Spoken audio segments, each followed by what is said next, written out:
dilahirkan atau digugurkan. digugurkan. Nah, karena ini hubungan yang terlarang, pastinya kan akan berat mau dilahirkan atau digugurkan. Kalau dilahirkan di Indonesia nggak tahu nih ada pasangannya atau enggak. Kalau nggak ada pasangannya juga, misalnya perawan mulih-mulih yang gowo kan itu pasti aib kan. Itu pasti hal yang nggak benar.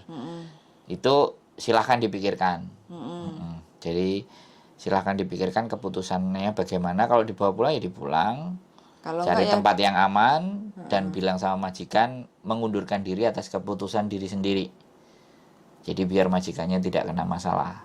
betul. Ya itu artinya win-win solusi lah.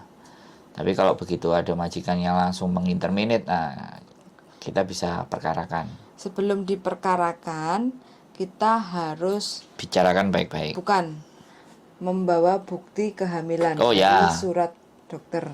Ya jadi tadi ya ke majikan kalau